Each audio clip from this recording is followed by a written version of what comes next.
rewards. Super sale. But Are we live? we are. I think so. My system. Here we go. Oh, my we are system live. displayed like 5 windows of code and then closed. That's scary. Hi, we're back. I did it. Hi. Welcome to episode number 78 of My Cup of Tea, where today we are debuting the 8th Marvel show, I think. She-Hulk. I think so. Out of WandaVision, Falcon Winter Soldier, Loki, Moon Knight, Hawkeye, What If, Miss Marvel, She-Hulk. Holy. Jesus Christ. I believe that's correct, Evan. That's I'm all hyped. since the last Star Wars movie came out? Good lord. Jesus Yes. Christ. But I'm super excited. She-Hulk was a very solid premiere. We are here with another Marvel series. It never ends. It never stops. One ends, and then a couple weeks later, another one begins. We have 9 weeks of She-Hulk, though. It's gonna be fun. It's crazy. We're gonna be doing this while we're like doing Hyperspace hype with Andor and everything. This fall begins basically now with all the crazy TV shows, and House of the Dragon is this weekend. It's crazy. I'm ready. Great. Crazy. Carson. We're here. I just watched this episode over dinner. I'm excited to talk about it, and of course we got all kinds of other news to talk about. Yeah, I'm tired. I'm tired, but I'm here. We're doing this, so you The know. late show. With The late show. We used to Cup do of these tea. episodes at 12 a.m. for no reason, so Oh, there was a reason. we can't complain. Legend tells. Well, Are you just not starting? there's. Yeah, it isn't a dope. That's not. No, don't put a whole blame on the fucking Evan's big brother. Is why we're later. Wow. You're blaming me? Oh, actually, I was here 20 minutes ago, but this motherfucker couldn't open up a beer. Hey, I can. I just don't have the right tools. Listen, it's. There's a lot of blame to go around. Carson, not so much, I guess. he's Yeah, going Carson least of all. Kansas ass over here. Hey, Lucky. now he's What? What? Anyways, Mexican beer for a Mexican setting. Haha, segue, bitch, got it. She-Hulk, episode 1. So the bar gets destroyed. Spoilers. Whoa, hey, Spoiler warning. Well, you know, Always Tony Stark's initials were carved into the. This was a Sorry. great premiere idea. This is really good. I think Marvel always does good with their premieres so far. I think Miss Marvel is still the strongest. Probably Miss Marvel and WandaVision. But this is really good. I don't want to compare premieres. It's kind of hard to do that. But anyways, I really like this premiere.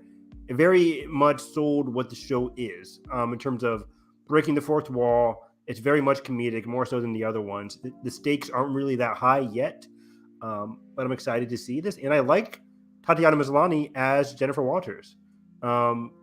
Just a quick introduction. Like, I never really... My dad loved the show Orphan Black when I was a kid. When I was like younger. I don't think I was a kid. But anyways, I never really watched it because it was on BBC or whatever. And it didn't really appeal to me. But now I really want to watch it. But it's not streaming anywhere. Anyways, my dad loves Tatiana Maslany. He doesn't like a lot of these Marvel shows. So I don't think he's going to watch She-Hulk. But I'm excited to see how she does because I know she's a great actress. And she's already an Emmy Award winner. So that's exciting. How do you feel, boy? I thought it was okay. The actress is definitely the best part, and the overall casting I really like, and of course the dynamic with her and Bruce. You can do it. There we go. Why? I don't know. I felt like it was a little bit of a. Of course, it's that first episode, but it was just like, okay, we're just gonna stand and talk about things instead of like show them type of episode, which is fine. But I like the training montage, and I like the last fight, not the courtroom fight, but the last fight between Bruce. The verbal. The actual fight. Yeah. Yeah. Where she said some mean things and got mad. But yeah, curious what this whole spaceship on the road thing was. That was crazy. I'm like, whoa, what the fuck? From your And then they just favorite casually film. play it off. It's like, well, I gotta figure that out. I'm like, all right. Yeah, it's the MCU, man. It's like dime a dozen. Real quick, I actually like that this was a slower paced premiere. It was still comedic, but I like that slower paced because we are getting 9 episodes compared to the 6 episodes. Like, And see, I forgot that. if this was the case for like Miss Marvel or Falcon and Soldier, I'm just like, come on, you That's only have it? 5 Like, episodes yeah, left yeah. now. You gotta hurry it up. But I like that this is 9 episodes and it's gonna be about half-hour comedies. With the 7 minutes of credits. Yep. But I really like this, so I'm excited. Ooh, yeah. It's so funny hearing like every critique you guys bring to each one of these shows, and I'm just sitting here and making my own show, and I'm like, I hope it's all right. Damn, the pilot. Gotta rework it. And then I'm so like impressionistic on like whatever new thing I'm watching. So like I just finished season 1 of Better Call Saul, and I'm just watching. I'm just like, do I do this slow pace? I don't know. When I do the lawyer stuff for the Evans character. But I personally think this has a lot more character than we traditionally see from the Marvel shows. Much like Miss Marvel, I feel like it's a very fresh thing that we're entering into. Yeah. All right, it's a good one. Hey, all right. Next round's on me. You guys want one? Okay. Here you are. All right. There you You can't get Bring that up, one open though. go. I will get there. We'll watch live on the struggle. The live feed is me opening a beer. I think I honestly think I was probably just more so getting used to the tone because it was like so much of because Moon Knight and Miss Marvel to an extent were baked in drama in terms of the overall origin, and then all of a sudden we're just driving on the in here it's like blood, oh shit.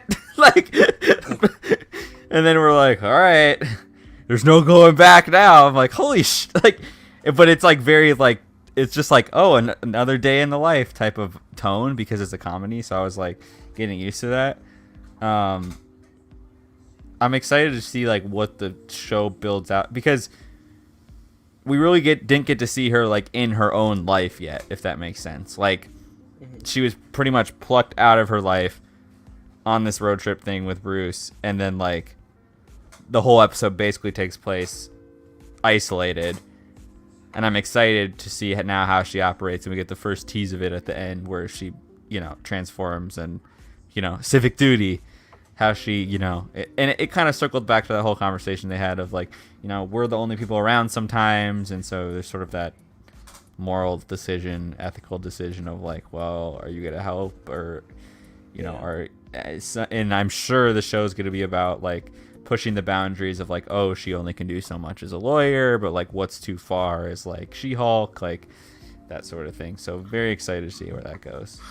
I agree. Yeah, it kind of like makes even more sense why we get to see Daredevil in this series in terms of him having the dilemma between being a lawyer, being a superhero, as well. So yeah, and I like how she doesn't want to be a superhero. Like, obviously like Miss Marvel really like wanted to help her community and everything, and Moon Knight, sort of had a fucked up roundabout way of becoming a hero, and then which like everyone else we sort of knew from the start, and they've been through their origins already. But this is like, nah, like I'm sort of denying my own origin, which I think is an interesting take.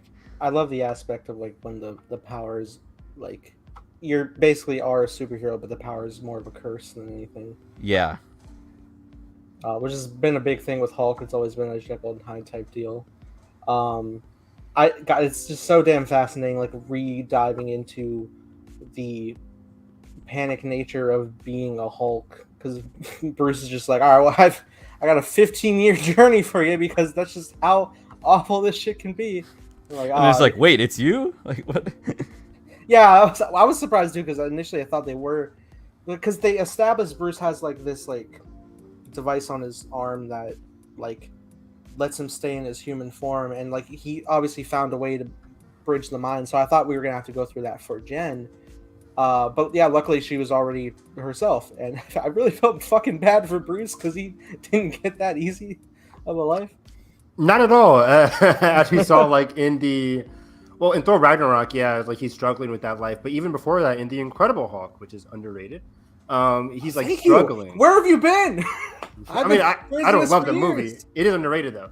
I think it's very solid compared to. I mean, it's still bottom 10 so Marvel movies. But I think in terms of Bruce's dilemma that he's talking about in this episode, I think we see that in Incredible Hulk, where Edward Norton's like struggling with being the Hulk and everything that comes with it. And of course, we're going to get alluded to that again with the Abomination being a bigger presence in this episode than ever before. Right. Yeah. Yeah, it'll be exciting to see when he does come into play because we know from the trailers like the whole future for Jen is she'll be working in law, but it'll be to represent superpowered individuals. Right. Which will be quite fun. Because right now it's just some like corporate case that where it was. Which makes sense because that's who she was. Yeah. And it's amusing. It's just like I can't just be a superhero, man. Like I got my own law plan, which I'm still paying off so much debt for right now. I was like, oh no. But yeah, it's great seeing just the dynamic between Jen and Bruce. I was wondering like how it would go because like probably similar with how we're gonna address the X-Men when they come. It's just like this whole time this is this person. We never talked about Bruce family ever in this universe. It's a lot of rich history if you were to go back. But yeah, I'm intrigued to see like how it moves forward. I'm glad that Bruce has the family accessible. Right, he's not just alone. Yeah, and I love that. I just love Jen. I think Tatiana is a wonderful performance, and I'm really enjoying the fourth wall breaks. They don't feel very forced or anything. It actually feels just like we're genuinely telling the story here. I was like, damn, I'm like, I want to see the Avengers just bonding. Like, we really have any. Like, it's just been trauma ever since like Age of Ultron. You know, like we had like moments in that where we were just like chilling, but then it's just been trauma ever since. So we've not seen one any. Moment we chilled. We have not seen any just like hanging out and like even him describing of like, yeah, Tony just sat here and drank and I built the bar. I was like, damn, I need more of that, but I see it on screen in a movie sometime. I feel bad in my fucking MC rock brain. With Bruce had a line where he's like, yeah, you just sort of like sat around drinking, complaining about Cap, and I was thinking, I was like, Civil War era. No, I was still like, oh, wait, the Civil War, but Bruce was in space for that time, and he was by Age of Ultron, they were good, but he left them. I was like, was he having problems with Cap before, after Avengers? I guess. It's whatever. We're here. They're all gone, aren't they? Fuck.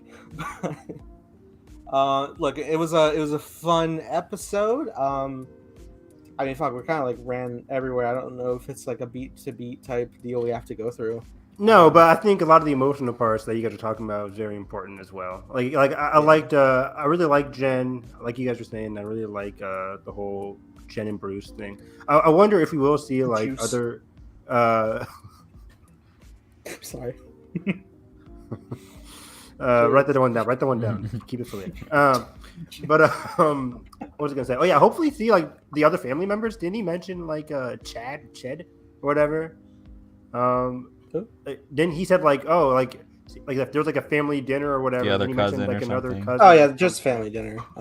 Like there was a scene in the not post credits, but like in the credit sequence. And I'm like, oh, one of them could be her other family members. I don't know. Yeah, I wonder if those are storyboards from their illustrations based on the scenes in the show, or if it's just, you know how like it sometimes does that, or if it's just like for fun. But then I was watching that, I was like, damn, I kind of want an animated She-Hulk show now instead of the CG that we're getting. I'll take an animated MCU show over anything. Yeah. And I was like, what if? You know, like just anything but What If's art style. Like I love What If. I mean, it's a good show, but kind of got that. I don't know. It's stylized, but it's also like, how to describe it? I mean, it is. They basically took like real life and yeah, it's like okay. It's like using animation but imitating The like the realism. The realism, yeah. Yeah, and I'm like, okay, but and then I saw this like cool She-Hulk post or credit sequence. I was like, damn, like I'm even more excited for the Spider-Man animated show because just a different style. I love that they went with like the end credits being the court drawings that they do like in real life. Mm-hmm. I forgot they did that at court drawings. I've never been in court. Oh. Yeah, except it was like a soup. They got the Photoshop open. I'm like, damn, they don't. It's not pen and paper anymore. I always see the stenographer typing along. I'm like, how do you keep up? And like, do you have to type out like their name colon what they say, or do you like come in later? Like, that's so fast. Yeah. But yeah, this was exciting. So I think there's a lot of things here. I think we definitely see Titania again, as we saw in the trailers and such. The person from the end? Yeah. Apparently, she's a big She-Hulk villain. Okay. And the directors were saying, and the writers, I think, the writer like Jessica Chow, I forget her name. Well, this villain didn't put out much of a fight. No, not at all. But I think that psychological villain, maybe. She wasn't ready. Psychological villains have been ruined for me after Mandalorian. But I think she gets upset about Jen for like beating her up in front of a lot of people, and then she kind of that kind of with prep time venting anger with prep time. Comes, but they're gonna play for more comedic angle, so we'll see. That was the worst Twitter era. Who would beat who with prep in parentheses with prep time? Fuck your prep time. God, it's now or never.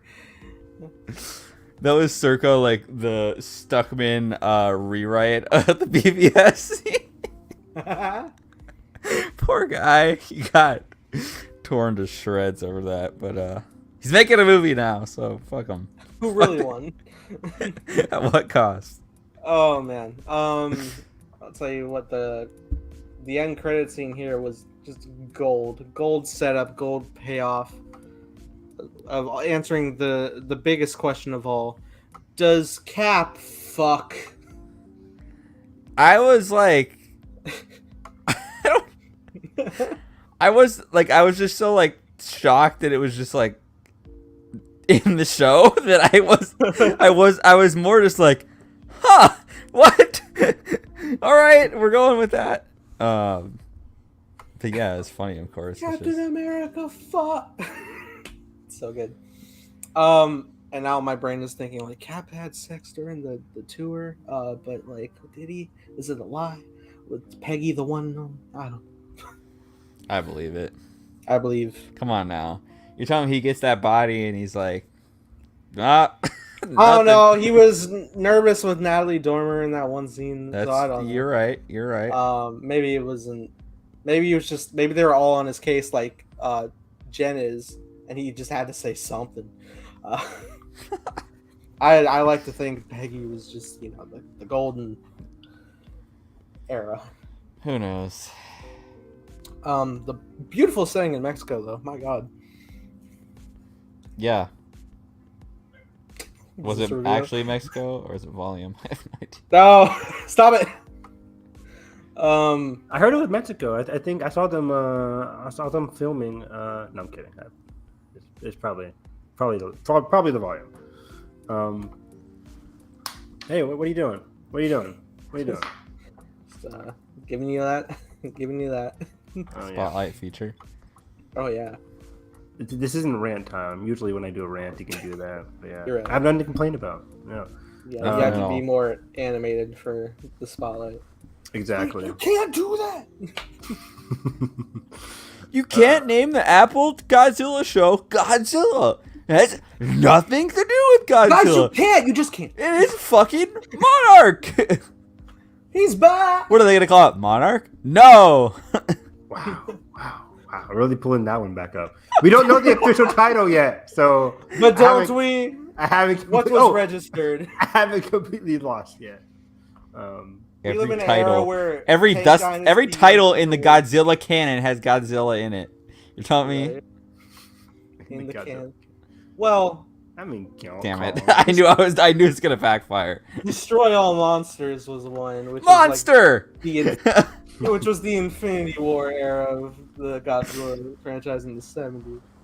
I mean, kaiju is a much cooler word than Godzilla. Call it the is. Kaiju Squad or some bullshit like that. Kaiju Squad. Yes. But back to She-Hulk. I think they should call it Godzilla Aftermath or something. Yeah, that'd be cool. Godzilla Kaiju Dex.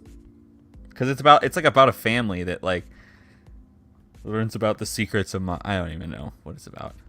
I just thought more casting news about it. Monarch is actually a cool name too. Monarch Kaiju. It doesn't have to be Godzilla. But I know you want that brand recognition. You want that Pennyworth Batman to Butler bullshit. So, Yeah. Which brings us to our next topic. No, okay. no. There's got to be a meeting recorded somewhere of them deciding the title for this thing, and they're like, Monarch, X-Files. But yeah, I'm excited for the future of She-Hulk.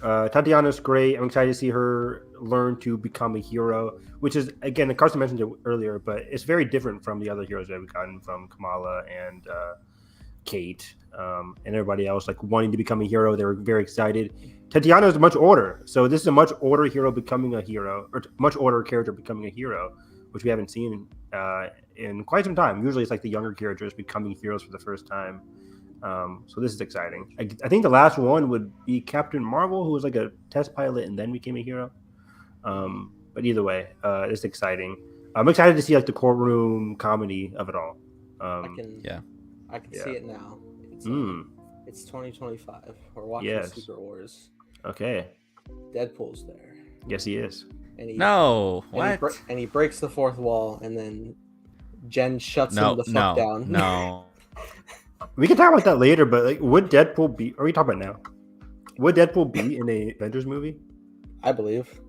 At this rate, Secret Wars of all things, yeah. The stakes are so high for like a. If my theory prevails that the mutant project is in between. If Deadpool shows up in a MCU Avengers movie, I'm quitting. Why? I mean, it depends on the movie. It would take me straight the fuck out. I'm going. What do you think's gonna happen? It's so weird, right? Because like Kang Dynasty seems like they're building this big Kang war, and I'm like, that sounds dark. And then all of a sudden, Ryan Reynolds pops up on the screen. Yeah, it's a very Nathan. You gotta admit, it's a very delicate balance. Like, imagine in Endgame. I go from a Kang monologue about like the fate of the universe, and then. I'm not Ryan saying Reynolds gets shot on screen. Oh, hey, it's Deadpool. Hey, now I am not saying classic MCU undercut Wade, but that's what they would do. We don't know 100%. They would make it a clapping moment, so it'd be like, it's Ryan Reynolds. I mean, from Six Underground. They had restraint during Portals. We know. Did they? They did. I'm just kidding. I mean, they had like you wanted more, but like, come on, that was good. But like, yeah, Deadpool, I don't see having the it would be so difficult. But I'm very curious to see how they do it, because bringing Deadpool to the MCU in general is like, you want him to be in an Avengers movie. But yeah, him showing up in Secret Wars, especially like Kang, Secret Wars, like these seem like game-changing, universe-breaking, emotional movies. And like, for example, I can't imagine Deadpool being in Infinity War or Endgame. That ruins those movies completely. So look, I wasn't serious when I was saying this. I was just like, you're always serious, Nate. I was just making a fucking fourth wall joke. Oh, but they would do that too. I know they would. That's what I was saying. Before you cut me off, it was like, before Deadpool can go fucking as far as he would, Jen shuts him the fuck down or punches him away, because she also breaks the fourth wall. Anyway, hire me, Marvel. Let's open the second bottle. Next. What is next? We got notes. Notes, Jan. Are we done with She-Hulk? Are we done? Did you guys talk about everything? She-Hulk. And another thing. Pretty good. I think, I love it. I feel like I was going to say something else about She-Hulk. I was a bit distracted by Big Brother being stupid. But, Tony, I like the Tony stuff in this episode quite a bit. A little. All the Tony stuff happened during the blip, right? This is where they hung out during the blip, right? No, because No. Tony was This was. first in space, and then Oh wait, yeah, you're right. got back. I mean, it was Tony got back in like 20 days of the blip, but Yeah. he went off with Pepper to. So this have was a during family. like after post Civil War, pre Infinity War. No, No, that can't be. Bruce it either. wasn't there. It would have to be like when did in this between- happen? It would have to be between Avengers 1 and 2. Nobody He knows. was he was complaining about Steve He said the a whole few. time. He said a few years. I mean, back. they had a fucking. They go back and forth in the first Avengers film, like annoyed by each other. Okay. So it's fine. I guess it makes sense. Canon not broken.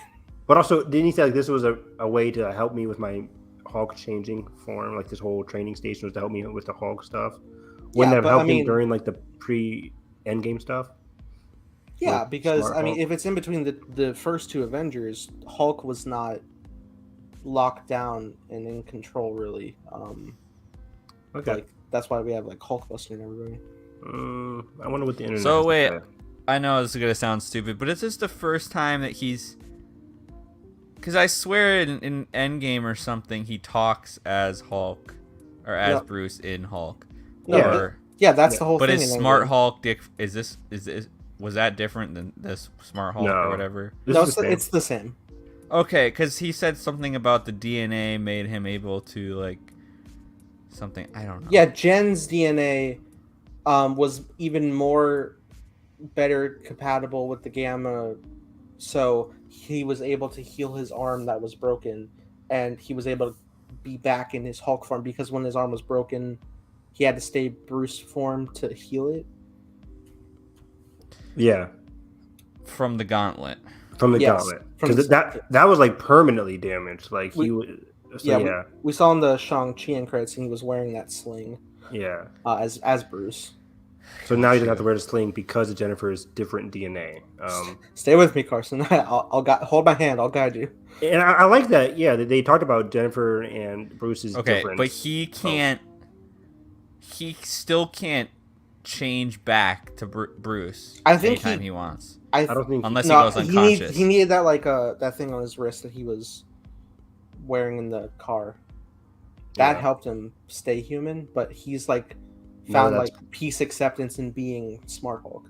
Yeah, now that that's broken, he can't really go back and forth anymore. But yeah, I think for the rest of the series, I think he's going to be yeah, just Smart Hulk. Smart Hulk. Because we also saw in the opening of this episode, in the car crash, he was still susceptible to hulking out uncontrollably when it was induced. Yeah. His heart rate was induced. So So we learned like Jennifer doesn't have that alter ego. So that's just like a Right. Is that a Bruce psychological thing? The alter ego? Or is that just how is that explained? I would imagine. I mean, Bruce if I don't know if they, I think because like they talked about it, like Jennifer has to deal with anger. Like I think her just her life in general has been different. So right, and the time Yeah. that they got, the different times that they both got yeah, the powers. yeah, different times. And Bruce has always been like he was a scientist, yes, but like I think he's a man, a white man in society. So it's just like I think Jennifer has like had to deal with anger. And I really like that scene a lot. Her talking about the difference between her and him, and then how she has to deal with anger. So she's able to go back and forth on an easier basis. yeah, I think that was a really great scene. yeah, that's great. I know that's the reason why she is able to change back at will. I think the reason she doesn't have like an alter ego though is because I think again with the Bruce was saying about her DNA being more compatible with the Gamma, being more accepting, so it probably doesn't have a as messy of an effect as it did Bruce. Okay, yeah, that makes sense. Headcanon science, baby. So yeah, there's a lot of interesting plot threads going forward now. We haven't really saw the Abomination. Oh wait, before I talk about Abomination, during the court case, the guy that witnessed, the guy that she was prosecuting against, the big corporation guy, that's who we see in the trailers, who assigned Jen to work with him. I believe so. The old random white guy, I forget his name now. But he witnesses Jen become She-Hulk, as we saw. There's literally a shot that like zeroes in on him. So I think he's going to use this, of course, to, as we saw in the trailers, we can use you to fight crime and help other people, not fight crime, but just like your persona is going to help us drive this new law firm that's going to be used to track down people. Yeah, track down soups, people with superpowers.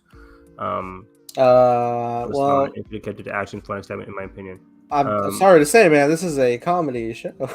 Yeah, I don't think we're gonna see a lot of action in this series. It's lawyer stuff. It's a fun lawyer show.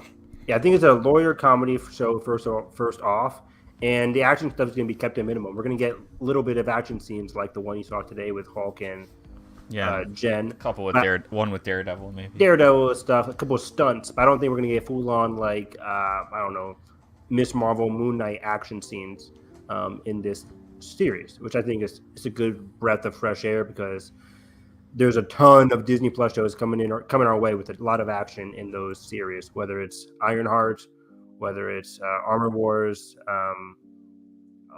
So I think having a breath of fresh air, not having that much action, and just getting a nice 30-minute laugh in every week is going to be fine. But I understand what you're saying. Where was I going with that? But yeah, so I think one of the main plot threads in the series could be Jen working for a corrupt organization. Because again, she's prosecuting against the guy that she eventually starts to work for. I wonder how they're gonna portray that. Because I don't trust him really. And then we have the Titania subplot. We have the Abomination subplot. We saw in the trailers as well. He's like trying to change a new leaf, turn over a new leaf, which I don't buy. Wong's coming in there as well. And the series positioning itself as having a lot of different cameos. The writers are all like, there's brand new cameos every week. So we'll see how that happens. Wow, what are you showing me? Come on. He's not on. I'm talking about the new show. Tony's dead. I don't know if he's joking or just incorrect. What are you showing me? What are you showing me? Riri Williams, baby. A comment. But either way, I'm excited. I'm curious to see where this goes. I'm curious to see more supporting characters. We saw a little bit of her friend, but I can't wait to see more. Yeah. So spandex, you mean? Her other friend, or her law firm friend. Sorry, yeah, not the spandex. Not her best friend. Would she wear the spandex under her lawyer suit? That'd be useful, right? Yeah, probably, because the closed tear. So Yeah, closed tear, and then under it you have your spandex. There you go. It's kind of like Superman. Besides, most heroes. Yeah, or most heroes, I guess. I mean, yeah, Spider-Man. Yeah, okay, never mind. All two of them. Oh yeah, all two of them. Yeah, that was about it. Fun, solid show. Can't wait to watch more every week. We'll be doing reviews every week that we have my cup of tea. All right, man. Oh, my bad. This is a spoiler review. It's in the title. And Ironheart is not in the show. Ironheart's not in the show. We are aware. Her first appearance is going to be in Black Panther. Wakanda forever. You gotta whisper it and then the beat drop. Forever. Oh, I saw that trailer in front of what movie did I see last weekend? I saw it in front of Bullet Train. Bullet Train, yes, it was 2 weeks ago. Yeah. Oh, great. Oh, ethereal experience. It's so good. Fuck. Fucking you got Namor floating down and I'm fucking ascending up. Yeah.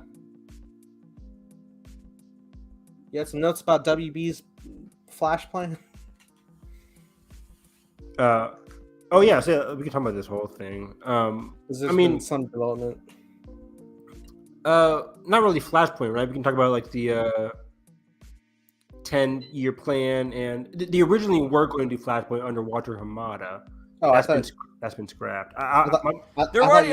It seems like there already was a 10-year plan, and then they just said no, we don't want that one, and then they're just trying. It's the same shit over and over again. Is The Rock Kevin Feige now? No. Motherfucker is tweeting like a studio exec every day. Like, really wanted to flesh out the... He's a producer. He loves being involved in the producing process ever since he started getting involved in his own like franchises, whether it's Red Notice, Fast and Furious, Hobbs and Shaw. Or the Christmas one. The Christmas Amazon show. That movie is coming out this year or next year, whatever. Anyways, so Flashpoint scrapped, but... under this new regime, Zaslav was saying that last week or 2 weeks ago now that WB wants to make a 10-year plan. They want to focus on the theatrical experience. Again, they were trying to defend their decision to cancel Batgirl, the in-production Supergirl, and other projects because their big thing is moving forward. They want DC to be theatrical experiences. They don't want to put the money in for streaming movies or anything of the ilk. They want these big, massive theatrical events, which runs counter to the thing that they're hyping up, the Joker 2, which isn't a theatrical event, really. I mean, it became one because the first one wasn't. It's hard to explain, but I don't think they get what they have. But the thing is, like Carson so politely said, they already have this plan. Basically 10 years ago now, in 2013, 2014 era, where they were doing Man of Steel, and then they scrapped that, did BVS, and they scrapped that, and did Justice League. I remember. To be fair, we have 20 projects announced at once. Yeah, that was at 2014 to 2016 era, where it was Yeah, just so I feel like projects. the new 10-year plan would be post Wonder Woman 84 time, post pandemic, in terms of, okay, we have the Batman coming out, we're gonna do Aquaman 2, probably Aquaman 3. See, I don't know about that. There are some people like saying, are they going to try and mesh Batman with this new universe? Which I don't think so. Well, and then I feel like at least I thought at the time they finally realized, oh, we're not going to try to emulate our structure into Marvel. We're just going to utilize the characters that we have and make cool shit. And that's why we have Batgirl over here. Yeah. But now it's like, no. With this new every producer. movie needs to be Secret Wars and whatever hype level to be in theaters, and it's this whole thing. It's so weird because I think at the time we were excited, whether you like or not Joker. It was a new DC Black Label thing that they were doing. On top of that, they had the Suicide Squad, then they had Birds of Prey, then they had the Batman, and it felt like there was a thing for everybody. Certain things are loosely connected, but you had directors like I'm forgetting Birds of Prey director. Kathy Yan doing what she wants for Birds of Prey. Yeah, Jamie Gunn doing whatever the hell he wants for Suicide Squad. Then you had Matt Reeves being like, oh yeah, sure, I'll do a trilogy of Batman movies in my own weird universe. It sounded great. But now with this new WB Discovery press conference as of a couple of Thursdays ago, he's saying we want to have this 10-year plan. We want to prioritize the DC theatrical experience, and we brought on board, as of a couple months ago or a year ago now, I forget when, Alan Horn, who was, of course, the producer or the big producer over at Disney. So, of course, he has experience working with Feige under the MCU. So the process that they want to do is try and emulate that with the new DC stuff. And the guy said, starting with Black Adam, Shazam, and The Flash. Or I think he said Black Adam, Shazam, Aquaman, The Flash. So these 4 upcoming DC movies. Which is just bullshit because those movies that you just listed were part of the last plan.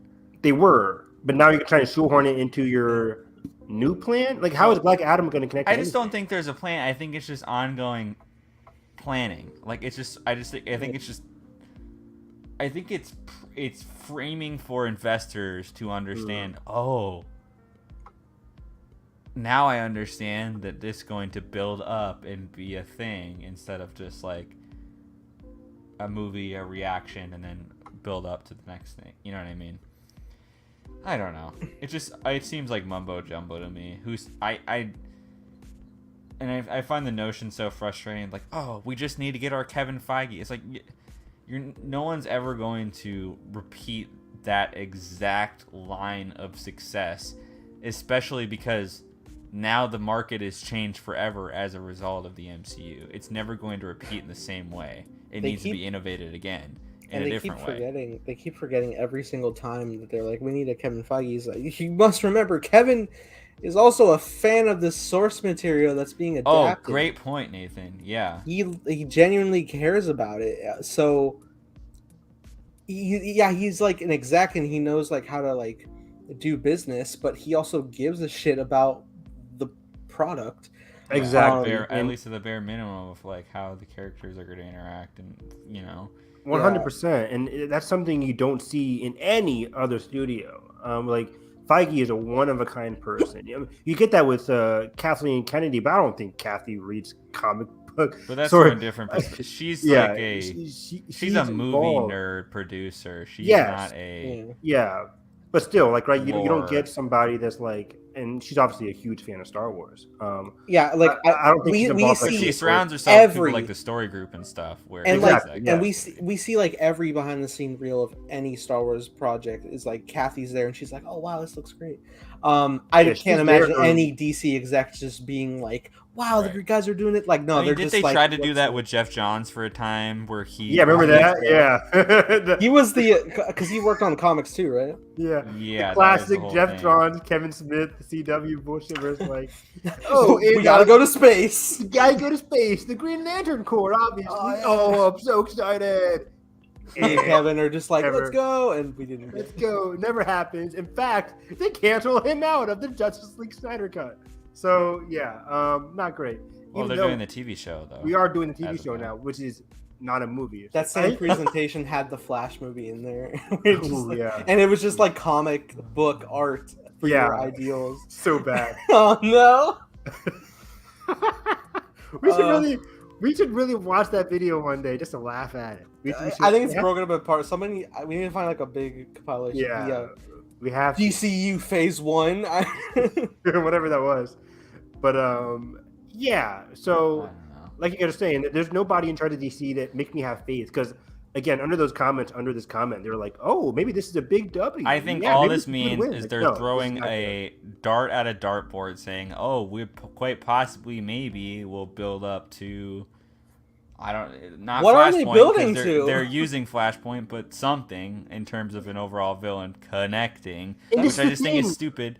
But Yeah, I digress. like we don't need this. Like, this is the thing. We're arguing about it, but we don't need a plan. We don't need one. But since Yeah. you're Just feeding- hire talented people Yeah. who are passionate about the source material and/or passionate about the filmmaking and their inspirations in filmmaking and genre, But we know that's and not give them the case space to anymore. make movies like you did with Matt It's- Reeves. It's We know so- that's not the case with this new regime. I know. That's why they're not I'm hiring airing it people out, like 'cause I'm that. They are all frustrated about it. economic people. it's so weird looking at like all the different projects because they keep like preaching like we need a plan, we need a plan. And usually the plan is structured out so that you can have your universe operating in like a coexisting one that eventually leads to the big team ups. Every DC project I've been seeing has been very much its own thing. They don't really reference each other No. much at all, and Which is Every- fine. they started doing end credits, which have, and this is fine, just setting up sequels to the existing character of their movies, which again it makes sense. But it's like there's no like big leading up thing that they're doing. So like they're like, we need Yeah, a there's plan, no but Thanos. you're not even putting there's in no effort Thanos in. glove saying, "Oh, I'll do it myself." There's Like, not. none of So that shit. when they're like saying we need a plan, you're not even like making any effort at all to have But a I don't. build up. To be fair, I don't think this new team has had the time to Well, do and that. at the yet. same But- time, they're like, Well, you "Ah, did yes, before. Todd Phillips' Joker musical will Yeah. bring the plan." All like, we need people like Todd Phillips, Like, which yeah. I don't disagree. Like, I love random shit like that Yeah. makes it through the seams of corporate filmmaking. But like, you can't have both and say that you're on the side of the plan when you're like also want to make 90 million or $100 million musicals. It's like, Mhm. I It's don't so weird, right? It's like the same day they turned out the plan, they announced Lady Gaga in a Joker 2 musical. I'm like, what is happening? Again, we don't need a plan, but since you're priming the audience for a plan, now we have to criticize. And now we have to poke Yep, holes like we've I been totally doing, agree. saying like, you don't have a plan then. If you don't have a plan, just say you don't have a plan. We're letting directors do their own shit, which is fine by us. If you want to see James Yeah. Wan do a weird trench Kingdom of Atlantis bullshit, I want to see that. That looks cool. I think But, like, honestly don't should have keep us just said, the plan. we're taking pitches. If you are a filmmaker and you have a good pitch, come to us. We want to pursue quality character study movies Yes, that get the audience excited about new characters and new perspectives. Boom. That's all you had to fucking say. but Carson, that's too easy. Because guess what? They did the opposite. Because earlier that week they canceled Batgirl, which was a nearly finished movie by two talented directors, I hate upcoming directors, and they just canceled it. Well, Supergirl speaking production of more canceled bullshit, it. So like, they're- why are you canceling all They these are things? taking off HBO Max original movies and TV shows Yes. that are underperforming, so they don't have to pay out ongoing residuals, because even under a parent company, that parent company is still paying residuals to the HBO Max. It's all mumbo jumbo, but they're paying residuals to the creators of that production, and that affects the bottom line. So they're like, well, that content is low performing, so instead of just letting it exist on the thing and having to pay timed residuals or whatever, because when people make deals, it's like it's your upfront payment and then like fixed time periods that go by, and then you get residuals or whatever. At least that's, I think, how it works on the streaming model now. Sure. But they're like, nah, we're just gonna erase it. Click delete. And that's like 27 shows this week or something, chiefly animated and mostly animated. Which again, I have a big problem with that because animation is like my favorite. Like, and I just saw like creators tweeting out like, I put 5 years of my life into this show, and it's just gone. a rate. It's just gone, and there's presumably no. I mean, they don't even know if it's going to be able to rent, or because obviously they don't want to license it to another competitor. Yeah. Two things here. I think, for one, deleting shows over movies is way worse. The movie thing from a couple weeks ago, where they're deleting like that one Seth Rogen beer movie, I forget what it was called. American Pickle. American Pickle. It's not a beer movie. It was actually a drama. Sure. Listen. But I liked it, actually. It was good. But first of all, I'm glad I saw that. But yeah, I'm just like, canceling movies is bad, but then we find out like, oh, there's a loophole where you can like find like you can just rent it. They're like, oh, you can rent it somewhere else. But when you cancel a TV show, where can I watch it now? But like, and that's the tricky thing is like, it's like, and it's obviously, this is obvious, the appeal of your service is like, I can watch all of these things for one set price and not individually rent every individual even episode. Like, that's a lot. That's the point of a streaming service, right? You're paying $14.99 to get your money's worth in terms of so much content, especially HBO Max, which has a lot of great kid hubs. Again, I show my cousins a lot of different stuff on the kid hub stuff on HBO Max. But then, which now they're like, oh, other streaming services have already cornered that market, so slash everything and bring on HGTV from Discovery or whatever. What other streaming? Your only one is your competitor, Disney and Netflix. Well, those are the only one. Disney, of course, Disney shit. Paramount has like Nickelodeon and stuff too, which is you're right, Paramount Plus and Nickelodeon. But then that's a if you're competing with Paramount Plus, I love Paramount Plus because I'm a huge guy, but I'm like, come on, not a ton of people have Paramount Plus. It's not worth cutting. I mean, you'd be surprised. Like, but sure, that's it's from a numbers perspective. I'm just telling you that's what they're seeing. It's still not worth cutting your. It's still not worth cutting your show. It's like Netflix cutting off, like for example, what did they cut off Mindhunter because it got canceled or whatever? Like what? It's crazy to just cut off shows just because people aren't watching them or you have a low amount of people watching them in the first place. It's crazy to me. It's disrespectful. It's awful.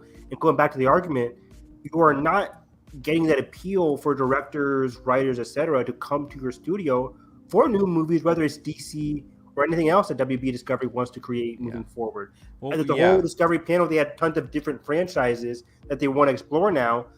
You're not going to get any new writers or directors if they know, hey, my new Batman show could get canceled in a few years if it's not. No, what's also ridiculous is the precedent this sets for.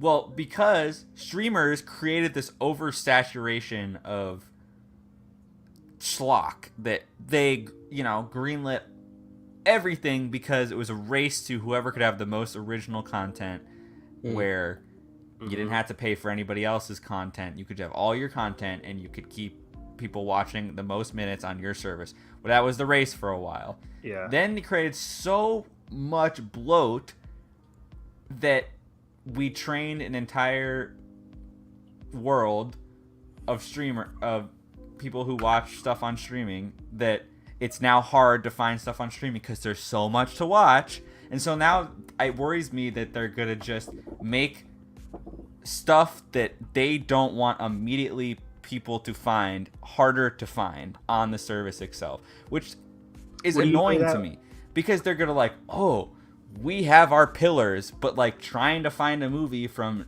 1972.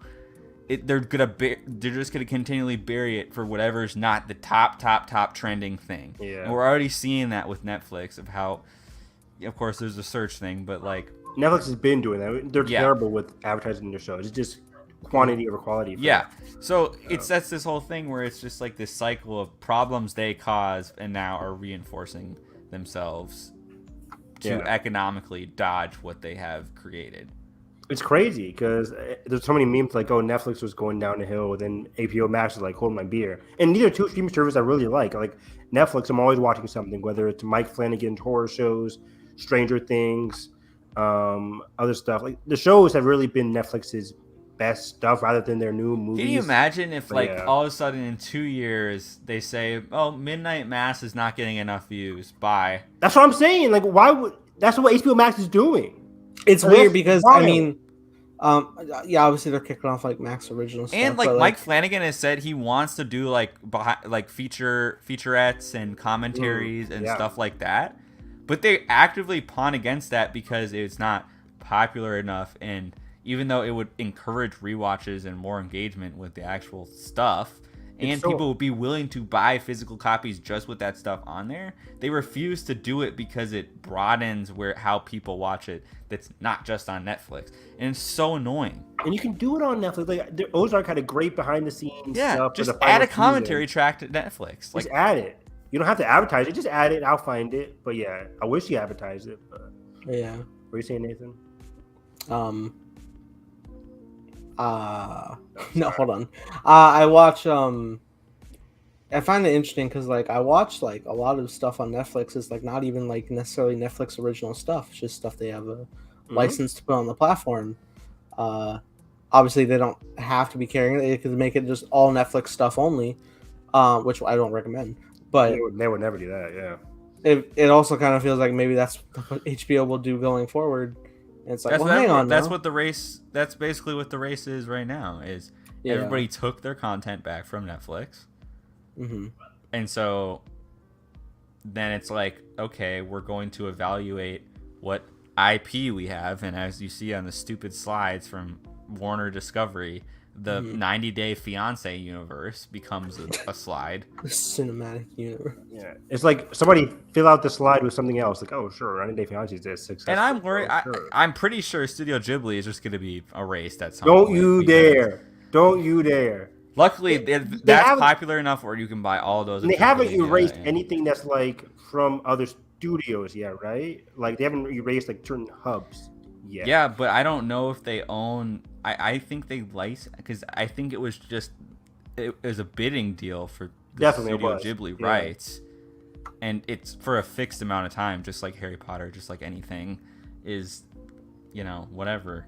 And so if that expires, and they're like, no, we don't feel like it. Yeah, they could because they easily could re-extend the deal, put enough money forward, but they took off. They took off. Discover those movies from that, but They took off the Not Too Late show with Elmo. How good! God damn it! It's so funny. Like everything was like, why is everything leaving? And then as soon as that was announced, everyone was like, now you've gone too far. Granted, I never watched any of these shows, but just as I can't imagine as a creator, just your show is completely disappearing. And once again, for shows, where the fuck else are you going to watch these shows now? These are HBO Max original shows. Oh, don't even get me started on the big one. Young Justice season 5. Bring it back. I'm pissed. Like season 3 was lucky enough to be on DC Universe, the awful streaming service, and then we had season 4 come to HBO Max. And apparently they only ordered that one season for HBO Max. They didn't order season 5, and season 4 had a cliffhanger. Give me a season 5. It is one of the best shows of the last. I've watched 3 seasons of it. It's incredible. Season 4 is great. The way the storylines and the characters are dispersed and they all coalesce at the end is mwah. The writing is perfection, or near perfection. I love this show so much.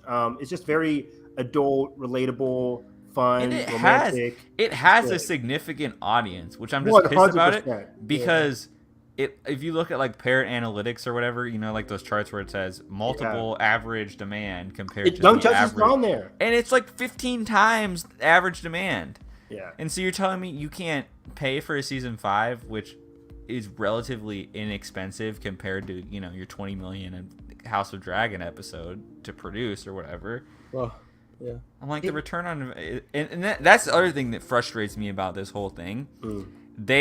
We've turned the corner. We're no longer about keeping subscribers. It's all about, there's so much of this total addressable market that doesn't have streaming yet. We are only interested in things that get people to subscribe to our thing. And it's like, if you're doing all this bullshit, people that are invalidating artists, and it's eventually going to trickle down to people like us and the audience as a whole to be like, if you're not keeping me satisfied with your practices, I'm not gonna want to stay subscribed to you. It's like That's a big thing. It's like yeah. It's like they're a grocery store, and they're like, "Please come shop in my store," and then you come in and you see them like actively clearing the shelves. Right. You're like, I shouldn't come here if you're taking away all the waffles. It's like, For real. here's the the only produce came in section. for that. Oh, we're closing down produce. Yeah, no longer need it. Yeah, not a lot of people bought apples, so bye. It's like, Yeah. well, fuck, I guess His I'll go to Walmart produce, then. we only have bananas Yeah, and cucumbers. Good luck. it's ridiculous. And again, they got me by the balls because I'm watching HBO Max this weekend for House of the Dragon. Of course, yeah. I watch it for Last of Us. Barry. I watch it for a lot of other shit. Penguin Show. There's tons of things I'm excited for. Barry. But Barry, of course, it's just like mostly the HBO and that's the HBO Max stuff. But like, still, I'm it's getting to the just point awful. where like Kelly made a good point the other day. It's like, Ooh. if you don't got something to watch, cancel it for that month. I know it's an absolute horrible thing to like, okay, renew, but they show them with your wallet Send them a that message. they're on some bullshit. Yeah. Like, It's crazy. And I know people did that for like, that first year of Disney Plus where yeah, it was like nothing. because it was a void. Even Yeah. lately, when's the last time I opened Disney Plus before She-Hulk? I mean, it was Yeah, between 2 She-Hulk months and Miss ago Marvel, I for- haven't watched jack shit. yeah. Wow. Because I open Disney Plus once a week when there's a show airing, Yeah. Sometimes Now they have Andor for the next 12 weeks. and even I get so busy Uh-huh. that like I there's tons of stuff on HBO Max that I would just love to dive into, but like I agree. Yeah, there's tons of stuff like the old for timey- $15 a month too. I'm like, damn, like if I'm opening it once a month and watching watch something for the Warrior. commentary. Yeah, like I'm addicted to HBO because of I've been watching Westworld for the past 8 weeks. Yeah. As soon as that ended, they were like, boom, House of the Dragon the very next Yeah. weekend. So I'm booked for that for the next 9 weeks. And then I have, after that, like we're in the 2022, 2023 era. And it's just like, when it sucks. Succession comes out, Succession's early next year. spring, right? But even in between that, there's like, again, the older catalog I could dive into. yeah. There's a great. I was watching The Wire. I still haven't finished. But yeah, there's stuff that they're lucky to have. But in the future, the main argument here is that they're not appealing to rising creators Right. Not in at the all. future, which I think that is their plan, right? By having this whole big plan moving forward, they're saying, "Hey, this is what we got. This is what's coming forward. Please join us and help create these new stories." And that's their plan. But I don't think it's getting received well because again, this is the same week that they You bulldozed notoriously the whole company. canceled Batgirl. So it's like you can't have your cake and eat it too.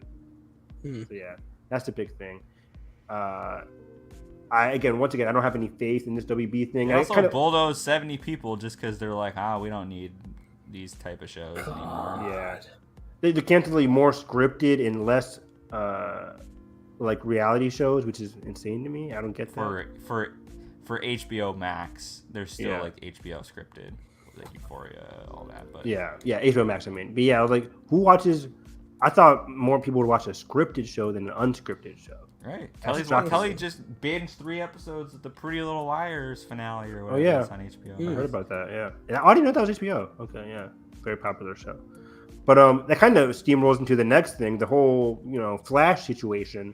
Yeah. Last week we heard about from I think the Hollywood Reporter that there's 3 options that they could go with in terms of Ezra Miller apologizing, Ezra Miller Doing limited limited or press, and then firing no him after. press. We all knew this is Ezra's last time being the Flash, right? He is they're definitely not doing the Flash ever again after this movie, right? No. I look. Right? WB There's no way. WB's kind of dumb. I wouldn't put it past There's them. I no don't know. way. They're not because- that dumb. because If Flash Because, becomes though- $1 billion grosser, Wow, you God. bet you're. Well, only because Evan, like now, there's been some update that I think they're doing option one because now Yes, Ezra they, has- Now they're- they came out with a apology, and which is shocking to me. I thought they were it was a very like it was bad. the apology was weird. it was like answer the phone.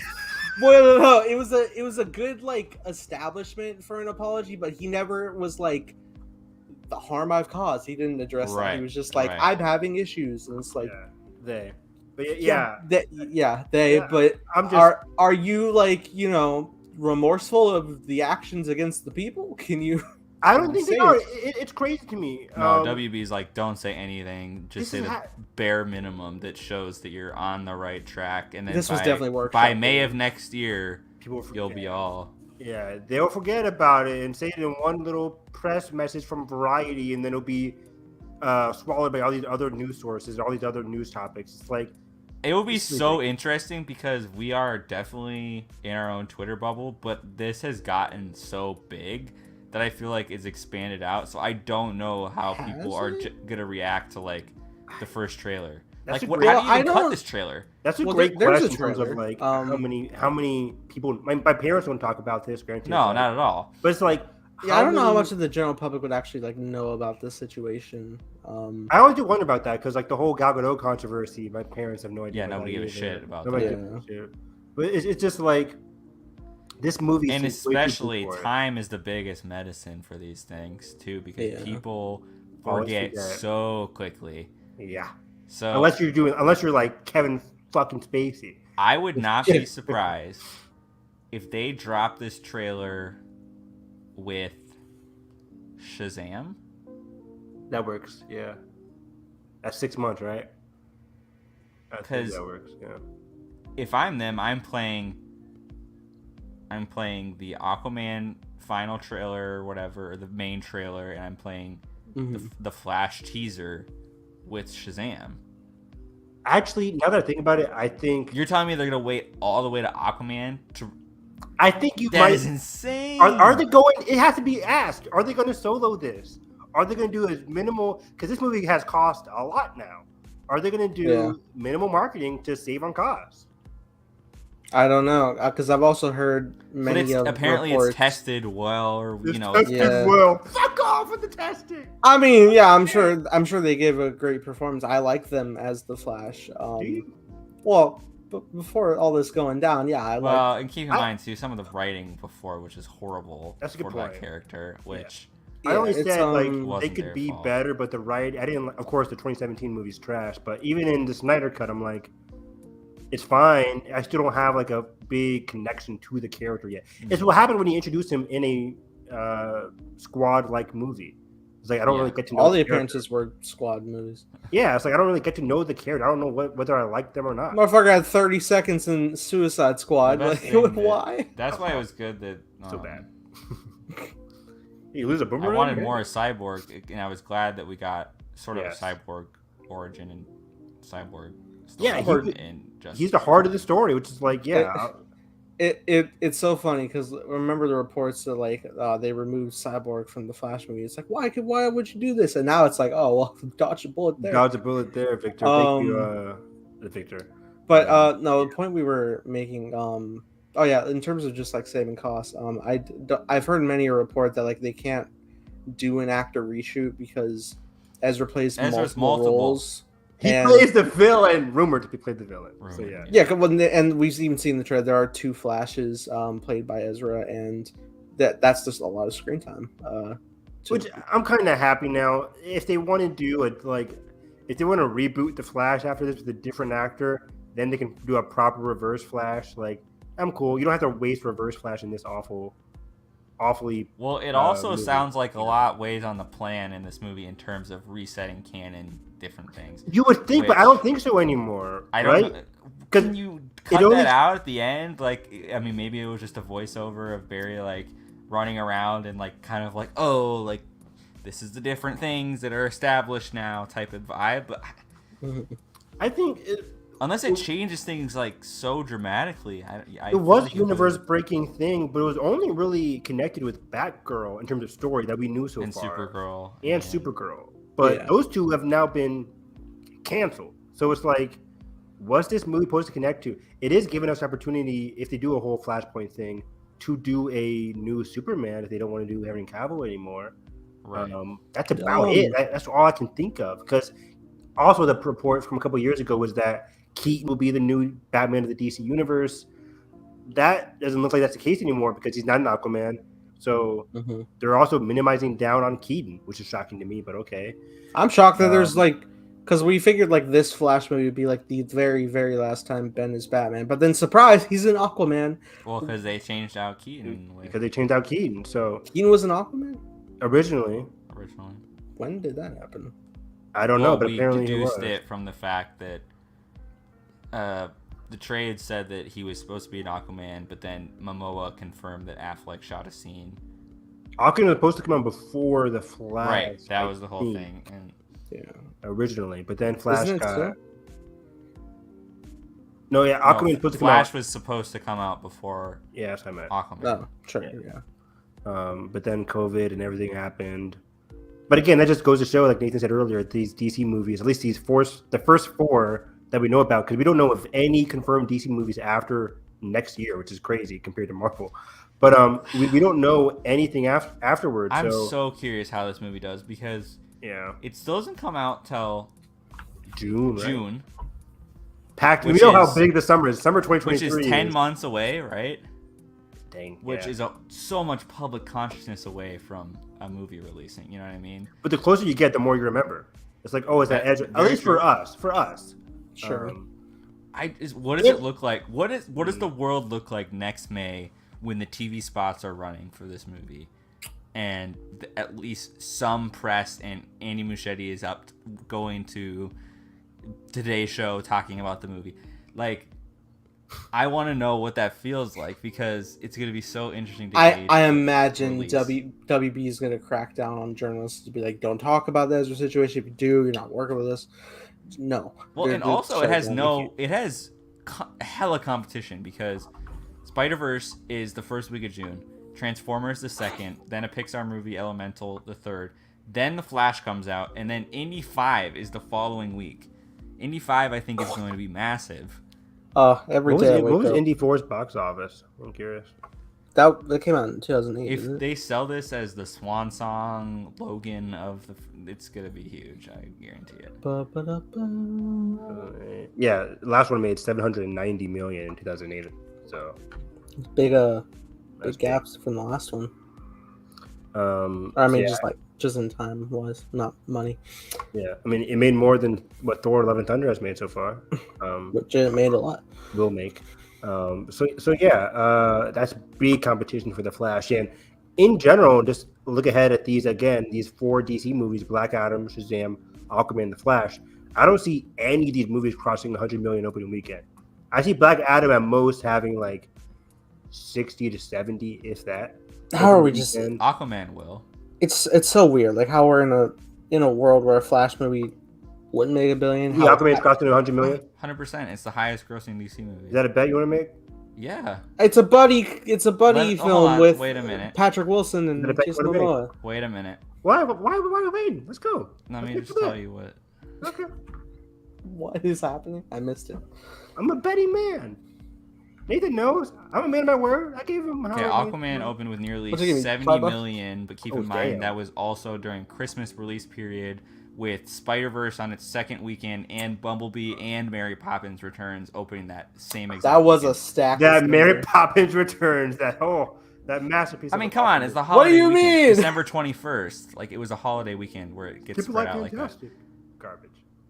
Hey. I love you. Hey, it's good. But keep in mind, Aquaman leaked out to over 335 domestically. Yes, good point. It had the Christmas run, baby. It's not gonna have the Christmas run this time. March, we know. I think it's gonna open to over 100 million though. March, we have House of the Dragon. We have Dungeons and Dragons. We have John Wick. Afterwards, right? I think it's after. Show me the March. And Haunted Mansion's also that month. That's bombing. Oh, what do you got? They're so quick. Haunted mansion ain't gonna do shit. Why? Who wants to be haunted in the mansion? We have Creed 3 What? and Creed 3 and Dungeons and Dragons the first week of March. Those are Which I don't know why Creed moved to March, but it did. Creed is never notoriously open strong. Yeah. Well, it's a Thanksgiving franchise, and I'm pissed that they moved it. Then it Haunted might go Mansion is seven. March 10th. Then Aquaman is March 17th. Then March 24th is John Wick Chapter 4. March 31st is Scream 6. Okay. Yeah, Aquaman is definitely the biggest movie that month. Is it over 100 million? I'm gonna go with $102 million that weekend. Fuck you. Wow. I don't see it, Bob. I don't see it, Bob. But you're right. I think the people love Aquaman. Now I'm doubting myself. Now I'm doubting my confidence. But no, I think I'll go under. I'll bet Carson. I don't know, $10. $10. All right. $10. But yeah. Anyways, I'm very curious to see how. Does the well Flash? we And you do. said the Flash will absolutely not open to 100 million. No. I can see 80 that. million. There's too much. There's so much competition in terms of Competition, and it's just like. I don't see the Flash appealing as much as like Jason if I'm Momoa. a family that weekend, I'm going to see Elemental instead of the Flash. I don't know. Yeah. Even if I I'm probably still going to see the Flash. Wow. Even with the knowledge, I'm just curious. Yeah, I really want to see it for like Sasha Kyle, Supergirl. oh yeah, Yeah. and I like Andy Muschietti as a director, so this whole thing just bums me out. It bums me the fuck out. Yeah. Totally. Just go and imagine you're remembered supporting everybody else that worked hard on this. Yeah. You're like squirming in your seat. You're like, but yeah, we can move on from WB. Also, let's move over to Marvel.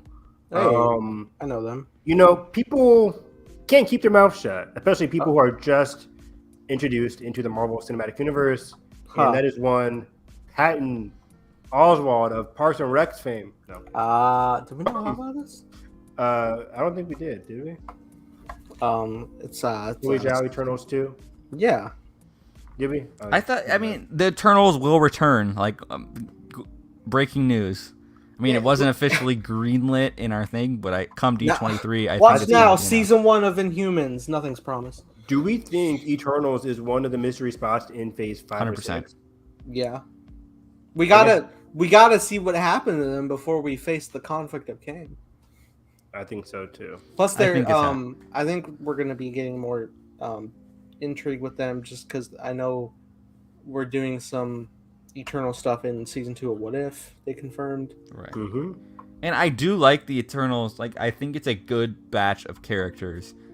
I think Chloe's style kind of got hindered by the Marvel machine a little bit, but I am more than willing to see what she does with a sequel. Do you think Marvel would take the wrong lessons and hamper Chloe going into this next one? I don't know. That's what I'm very curious, because they have a little bit of leverage now, because it's like, oh, only 300. I mean, it still was pandemic-y release, but it didn't gross over 400 million, or it just grossed the same as like Dune. And it was coming off the huge success of Shang-Chi, which what I would say is probably more successful overall with audiences than Eternals was. 402. Dang, just barely. Yeah. Because I remember all the articles at the time of like, oh, like a failed franchise start for the 20 whatever Marvel movie. Wow. But I think they'll do it. I think it will be in 2025 at the earliest. Yeah, I don't have the MCU release date. Wasn't Chloe going to do a Dracula movie or something? Oh, I would have loved that. Oh. I swear to God. One of those Dracula movies got canceled. I don't know who. Well, Renfield is filmed coming out in April. Yeah. But I swear Chloe's doing a monster movie. Yeah, the only mystery dates that's going to probably be revealed begins in after November 2024. Everything else is open. So we have a fall 2024, 2 fall 2024s, 2 winter 2024s, 1 2025. So yeah, so late 2024, early 2025 has a lot of time.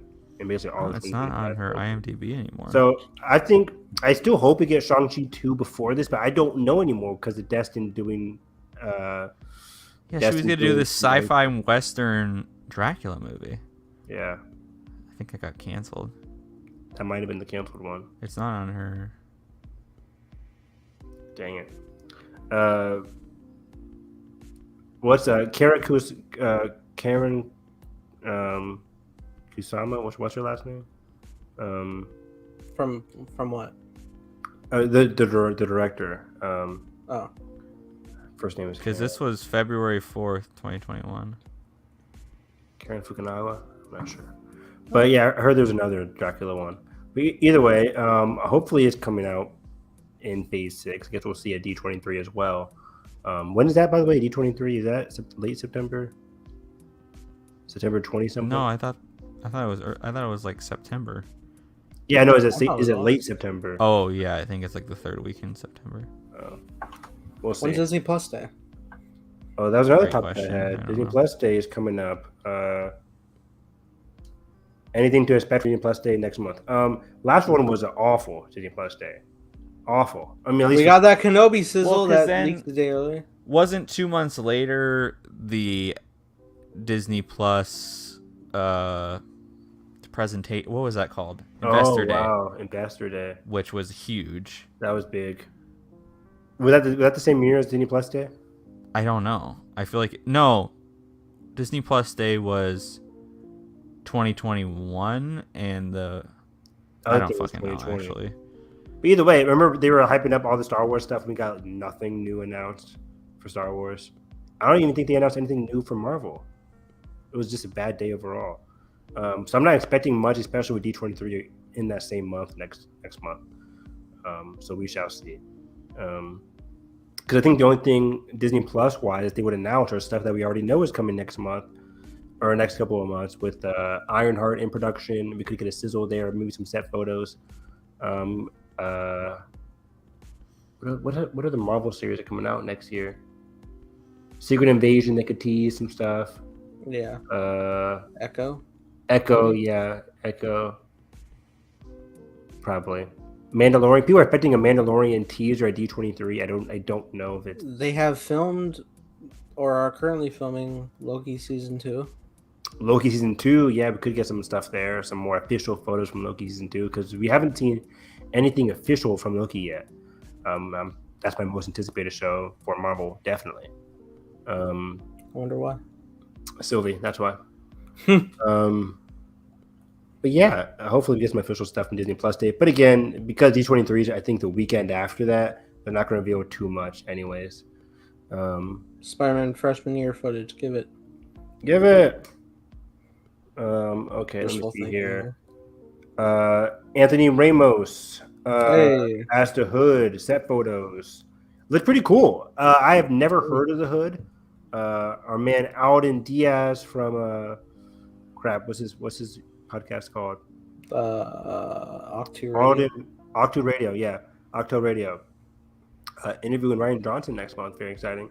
But yeah, he talked about the Hood. Like he had like this he's a magical based character with science, a la Doctor Doom. Apparently he worked under Doctor Doom or either Doctor Doom or Agatha Harkness.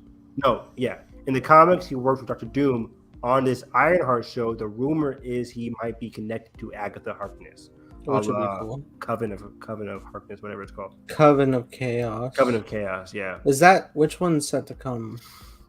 Ironheart first, then Coven of Chaos. Coven of Chaos hasn't even started filming yet. So yeah, so the Hood again, Anthony Ramos. I'm very excited to see. I liked him a lot in, of course, Hamilton and In the Heights. In the Heights. A Star is Born. Star is Born. I always forget he's in that. Godzilla King of the Monsters. King of the Monsters. What? Yeah, he's No, Oh yeah, he's one of those people on the he's computer. one of the right? soldiers with One of the soldiers. with O'Shea Jackson Jr. Yeah, God, that movie is awful. Supporting cast. I mean, a great supporting cast by like weak characters. Yes. Wow. Go back and watch our King of the Monsters commentary. We probably talked about it. My eyes are fogged. That's where Carson notoriously goes off on Vera Farmiga's character. You're a terrible mother. Which she was. But yeah, the Hood had me very interested. I like a good villain, of course, and just a mix of magic and science going against such a science-based character in Ironheart. Very interesting. I love that. I love that dynamic already. It's kind of similar to like Iron Man and Mandarin in the comic books, where it's like magic versus science kind of thing. Which we never got. We never got. I know. So it's gonna be very exciting. Of course, connections aside, I'm excited to see Anthony Ramos as the Hood. You guys should like check out the set photos because they look really cool, especially for her first like Mach 1 Iron Heart suit. I did see that, and I was kind of bummed I saw that. I wish I waited. True, yeah. Granted, I didn't go out looking for it. It popped up on the timeline. It was everywhere, yeah. But cool. It's like a more like refined Mark 1. Exactly, yeah. Straight from the comics. Is that what? Are we gonna see that in Wakanda Forever? Ooh, good point. I think, yeah, I would assume Shuri's going to help tinker with the armor in that movie. Could be a post-credit scene. I'm not sure. I'm trying to think. Did I see? Oh wait, did we see Funko Pops or like something on a shirt or something? I thought I might have saw a Phase 1 Ironheart Funko Pop for Wakanda Forever. Now, as soon as you said that, I'm like, yeah, I remember seeing some kind of design. I don't know if it was for an Ironheart or for Wakanda Forever, but I assume she might get in the armor a little bit in the third act kind of thing. It's like all the heroes come together. I think Ironheart will be introduced. I think Ironheart will be introduced in the beginning of the film and then pop up at the end of the film to help save Wakanda from Atlanteans going crazy. Yeah. So yeah, I wouldn't. And then at the end, I think post-credit scene sure is like, I really helped modify your suit. Good luck on your series. Goodbye, kind of thing. Yeah. The Wakandan tech, baby. A la like White Wolf and the first Black Panther that teased Falcon and Winter Soldier and Infinity War and everything. Yeah. So yeah, very exciting stuff. Let's keep it on Marvel real quick and give Nathan a stool here, something to chew on with this Madam Web casting. I got a theory. With what? Oh no, Madam Web casting. Madam Web casting. Who was cast? Well, we know the cast already. Adam Scott, Dakota Johnson, Emma Roberts, Sydney Sweeney. Have you guys heard the potential story of what we're doing in this movie? Let's talk about it. Spoilers. Potential spoilers. The rumor is that the core story is focusing on some threat going after Aunt May and Uncle Ben to prevent Peter from growing into the greatness of becoming Spider-Man. Yes.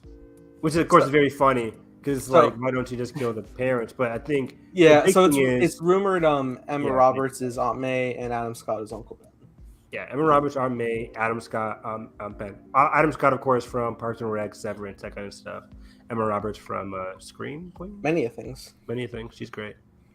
She's in Scream 4, I think. Scream 4, Scream Queens. Scream Queens. All great actresses and actors, yeah. I wonder they didn't tell you who Isabella Moner is playing. Did they say that in the casting? I thought she's in this movie. I thought I might have heard who Sydney Sweeney was playing. Me too. What is the fuck she's playing? Yeah, you continue your thing. Just to pull a fucking tinfoil hat Morbius, just to throw it out there. I don't believe it. So grain of salt. There's like, will we get a Toby? Is because there are set photos that include there's a Daily Bugle news report of like Bravest saves a girl from burning building, which happened in Spider-Man 2, and there's also a art on a brick wall of a specific Beyonce album that came out in 2003, which we placed in between Spider-Man 1 and 2. Probably Spider-Man 2. I'm sorry, I blacked out for a sentence. Okay. Back up. Why are we talking about Beyonce? Because it's in the set photos of Madam Web. There's a Beyonce album that came out in 2003. Being advertised. Is that the time period of the movie? Is what you're saying? At least one of the universes, yeah. Oh goodness. And then mixed with to a newspaper headline, kind of makes people wonder, is it Spider-Man 2 era? But yeah, there was no real reason, especially if we're going back before Peter's Spider-Man. I don't know. It's just random bullshit. After Morbius, I've learned my lesson, but also I feel like I have to mention it. It's intriguing. I know Sony would definitely want to do more with Tobey and Andrew for sure. I wouldn't be shocked if they did.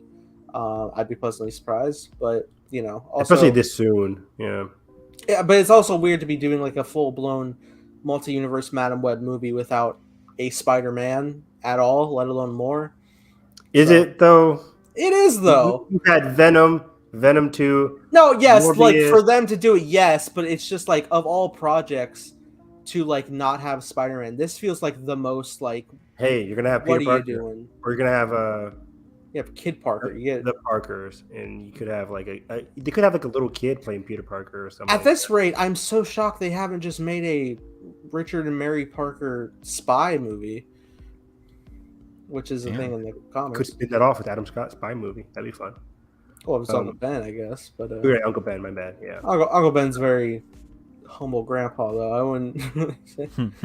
But then also there was rumored Aunt May spy movie back in the Sony. Yeah, that's why I got confused real quick. Think Sony has a plan? Not at all. Oh, they're trying. The only plan is Sinister Six. That's the only plan. For 8 years, we've been trying to do this. Have you seen that Morbius and Crazy Carson? Yes. Have they seen it? Morbius? God, it's the only end credit scene I don't like. I think Sony forgot about it. It just doesn't work. It doesn't make sense. They're not going to tie it into anything anytime soon, I think.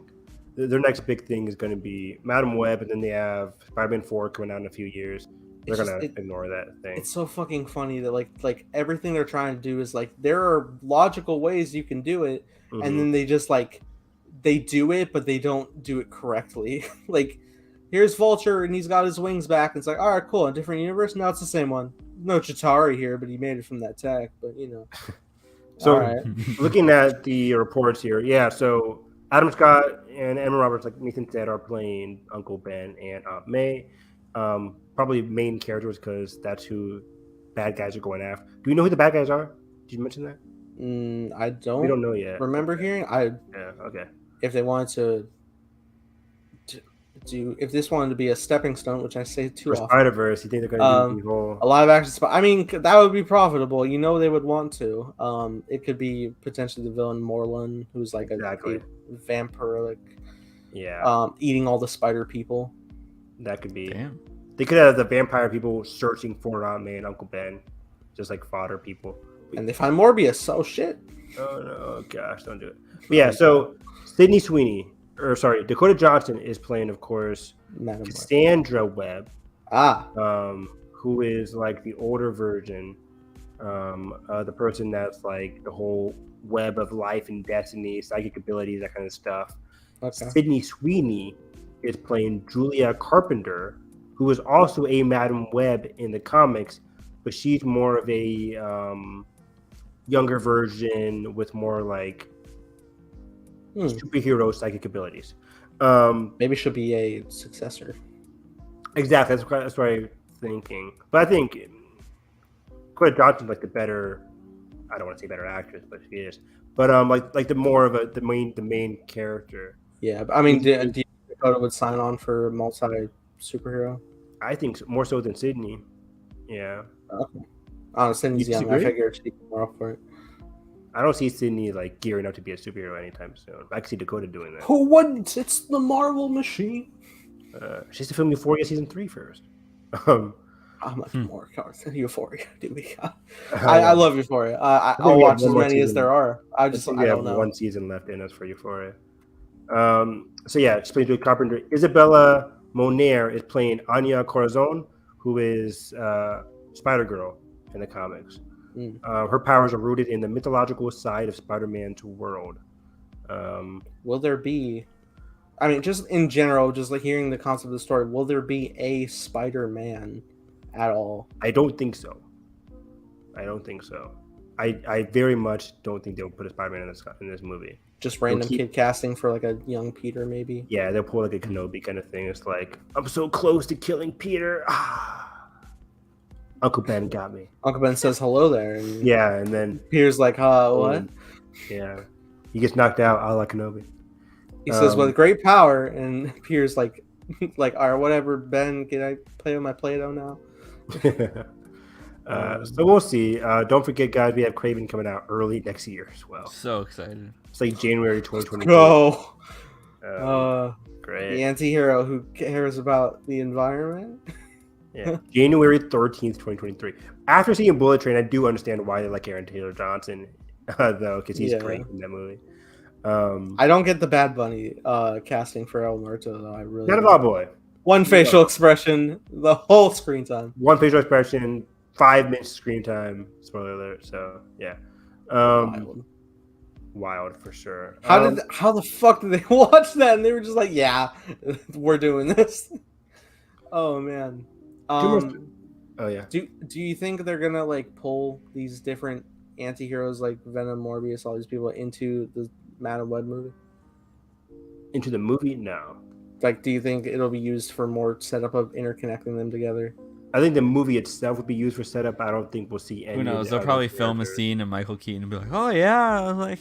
I mean, it's just so weird that like all these properties that they don't use as Spider-Man, and that I wonder like by the time you finally get your Sinister Six, who's gonna be your Spider-Man? Like, is it gonna be Tom? But like we just talked about it so many times. Put him down. There's so many other Spider characters that they have the rights to. It's so fucking ridiculous. It's crazy. Just make a franchise with one of the heroes that is written that you own the rights to. I don't get Shocking.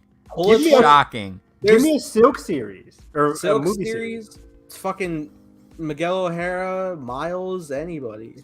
Making a Spider-Man 2099 Can you imagine trilogy? Is the easiest thing in the world. That's pure green light money. today. I'm walking into the Sony office and I'm stamping the piece of paper. Give me the goddamn Spider-Man Blade Runner. That's basically what it is. And you can have you can recycle your villains for the 2099 universe. And it's because they're just whole new designs. The whole new designs. So much creativity. You see Venom in there? Holy fuck. Oscar Isaac as 2099 would have been perfect. Stop. He still could. How old is Oscar now? 40, late 40s? Stunt double in the mask, baby. I think he's getting too old now. You see him in Dune? All that gray hair? He's Moon Knight. Look, he had the... How old is this motherfucker? 43. Apocalypse. He's done so many Marvel roles. Late 40s? Wow. That's too late, man. Roasted. Not too late. You know how old like half of the MCU Avengers are? Now, the ones that are alive now, mid-30s. Paul Rudd's in his 50s. Oh, Paul Rudd, good point. God, he's so fucking young. He doesn't count. Mark Ruffalo is old as hell doing mocap. He's not doing much, though. He's a mocap guy. Well, see, that's what I mean. Like, if somebody's in a match... I was glad that can be a mocap the whole time. No, but like, in this theory where we're talking about Miguel O'Hara, he wears a mask. You just have a stunt double do this big movements. Wow. Not wow. When you get the close-ups and the mask off and it's just punching, like, we got it. We can do this. It's movie magic, baby. Yeah. I do believe in magic, so fair point. I feel like a fucking WB exec, just like, just movies, do it, just do it. You got it. Money. Oh god. Money, duh. But yeah, I mean, Oscar Isaac is the ideal guy. Yeah, I would love it. Yeah, it's crazy how they can't think of something so fucking simple. They choose anyone but the 8 protagonists they have at their disposal. You can do a Silk movie. You can do 7 movies on Silk. You can do 7 movies on Spider-29. 7 movies on Spider-Gwen. It's like, what are you doing? Why? And those universes are like so different that you can set yourself apart from the other Spider-Man. Nobody would be confused. Nobody would be confused. We're doing this. We're doing this Spider person. Let's go. But instead, we're doing a Venom trilogy, a Craven movie. Morbius happened, and now Muerto. I'm still pissed. I'm still pissed. We have a drop a symbiote in a fucking Mexican bar in the MCU. Fucking that shit was the biggest Kevin Feige Pascal back and forth thing. I say again, fuck it, ignore it. Secret Wars, baby. Reed Richards studies it. Fucking it gets Peter. There we go. We got it. Holy shit. all I want. That was terrible. It's the one thing in Secret War I'm They just. brought I Tom Hardy need. just to drop some venom. That's fucked up. That's awful, especially when the last thing Chrissy was like, "Oh fuck, they're gonna fight," and it's like, no. Such No. Tom Hardy must also be just like, what? Why? I don't think he cares. He's like, give me the paycheck. I think he was method that day on set. I think he was actually drunk at the bar. Probably. I told him what the scene was, and he was like, "Oh, I'll give you a fucking scene. Yeah, sure. Fine. I'll give you a fucking scene, man." You sound more comprehensible than Tom Hardy usually is. Ghost of Tsushima, all Japanese cast. I thought you meant Tom Hardy and Ghost. Oh no, I'm moving along. Tom Hardy as Ghost of Tsushima. Oof. Tom Hardy is Jin Sakai. Oof. Oh, we're I'm pulling The moving Last Samurai with Tom Cruise. Great movie. Man, that'd be so fucking funny. Yeah. Anyways, Chad Stahelski's doing press for his latest movie, Day Shift, which I didn't know was a Chad Stahelski movie. Now I kind of want to watch Day Shift even more on Netflix. Anyways, he was doing press. He said he's very excited for Ghost of Tsushima, which again is going to be a movie based off the popular video game that Nathan somehow finished. I haven't played the expansion. DLC. Yeah. I had completely forgot that Chad was the one directing this. That's once again exciting. He is definitely the better of the John Wick duo. Listen, man, I had fun. I had fun with fucking Bullet Train. I like Deadpool 2 quite a bit. More than the first one, actually. One day. I don't know what it is with the Deadpool movies. They haven't. It's not that they haven't aged well for me. It's just like I have no incentive to turn on a Deadpool movie. It's so funny because like I feel like the mindset with Deadpool, the films is like media just blows it up. Or just like it's all humor. It's all just fun fourth wall, haha, fucking inappropriate jokes, rated R. But then like when you actually revisit the films, there's quite a bit of scenes that you're like, oh shit, we're taking time to be emotional right now. It has a lot of heart to it, especially the first one. The second one's very fun. Honestly, the second one has quite a bit of heart. It's very tragic, honestly. Yeah, I maybe need to watch the second one, rewatch it. When we ever do the Fox universe, I can't wait for that. I cannot wait for that commentary. Saga. That'd be. I mean, because like obviously X-Men, but also when we get to the Fantastic Four stuff. Yeah, fun. But Chadowski's saying he wants Ghost of Tsushima to have an all Japanese cast, and he would be fine with doing it in all Japanese language by having subtitles. And he thinks Americans will be comfortable watching the subtitles, which I think I would be comfortable because I'm a huge film fan. But my parents would hate that. I think a lot of general audience wouldn't be, but I could also see them pulling a Prey and like having a cast dub. But I mean, people like Parasite was a big hit, right? Yes, but like how many more past Parasite have we been like hearing? Yeah. It's iffy. Well, especially for a scale of movie of it's a big blockbuster. Parasite's a $15 million movie. Yeah. Good point. Also, just now I just suggested Squid Game, but I also know that the English dub was an option on Netflix. My parents watched it on English dub. 100% they did. I'm like, Mom, what are you watching? Like, what? I just want to watch it while I'm watching Disney. I tried to put... the reason I haven't watched Squid Game is because I was starting with my family, and I put it on Korean. Yeah. And they're like, what is this? I can't... I'm falling behind. What? Yeah. Oh my Not god. Yeah. What that there feller say? Wow. Now you sound like the Big Brother person that everyone was talking about. I didn't try it. I watched a little bit of Squid Game dub, and it's just bad. They changed the context of huge scene. Have you seen it, Nathan? Not yet. Yeah, we both haven't seen Squid Game. Somebody gets like bad news. Spoiler alert. Somebody gets bad news, and it's in dubbed, and it doesn't hit as much as it should have. What am I gonna say? But yeah, it's like it turns into a comedy, more so. Should I pull on my nerd voice? Talk about these subtitles.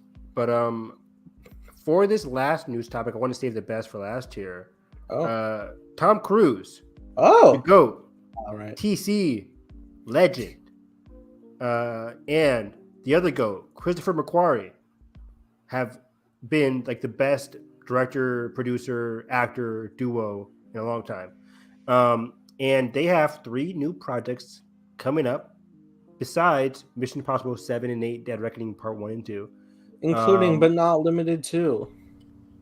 Yeah, Mission Impossible. So post Mission Impossible, Tom Cruise and Christopher McQuarrie are going to do an action film that is going to be potentially the first in a new franchise, original action film with an original franchise, by the way. Oh, so not Jack Reacher 3. Not Jack Reacher 3. never go back. Never Jack Reacher, never again. Yeah. Even though I had fun with the first one. First one's great. The second one's awful. But the other one they want to do is a crap, I'm blanking. Musical. Musical, yes. Second one is a musical. Again with McQuarrie and Tom Cruise. I pulled up that clip of Tom Cruise singing in Rock of Ages. Exactly. And I was like, whoa. I like this. He's really good. And I think, again, Tom Cruise is never going to give not 100%. So, and especially having him have McQuarrie on board will be very fun. McQuarrie, producer of Top Gun Maverick. Producer of Top Gun Maverick. He helped out with the script as well. And, of course, he's been the producer on top of, for the last 4 Mission Impossibles with Rogue Nation, Fallout, and the next 2, 7 and 8. He was also involved in what other Tom Cruise movies? Was he involved in Edge of Tomorrow? I think so. I think McQuarrie was a little bit involved. Writer or producer. I think he was a producer on Edge of Tomorrow. 2014. I don't think it was all Lyman. Nothing, not Oblivion, right? No, that was all Joseph Kosinski. I think so. Yeah. So, anyways, these people have become like some of the best creatives. When they work together, you get magic every single time. And I listened to McQuarrie tease this before that announcement was made. He was on Like the Fuse podcast, and he teased like, "Yeah, me and Tom are doing stuff, some original stuff moving forward." And he says he's gonna have a couple of his McQuarrie tendencies, but also be completely original. And they're having a lot of fun talking about it because, like he says, him and Tom just talk about films whenever they're making films. McQuarrie wrote the screenplay for Edge of Tomorrow. Screenplay, perfect. Okay, yeah. So it's a good McQuarrie. Yeah, screenplay is perfection. Yes. So McQuarrie is amazing, and I love just listening to him in interviews and him having 3 original Tom Cruise stuff. Oh, sorry, the third one is not going to be original. So we have a musical, original action film, both original. Third one is going to be a spin-off for Les Grossman, which is the main producer in Tropic Thunder. Tropical Thunder. Tropic Thunder, which is one of my favorite comedies of all time. Top 5 easily. I love that movie. It will not be made today. But I need to have a proper watch through it. I really we need to do a commentary of Tropic Thunder. It's great. You're right. That's going to be amazing. Part of the Tom Cruise roundup. Hell yeah. So that's very exciting. So yeah, I just love this duo, and I'm going to see everything that they create together. Oh yes. But overall, that's pretty much it. A lot of fun new stuff. Again, this upcoming couple of weeks, we have, besides a lot of commentaries for the Alien and Predator franchises, I'm excited for the next couple episodes of She-Hulk. Are we halfway done or almost done? What is it? We got.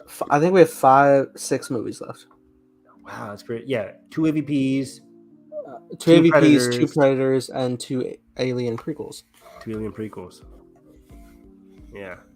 Look at that. And look at us. We have an exclusive interview with Ridley Scott.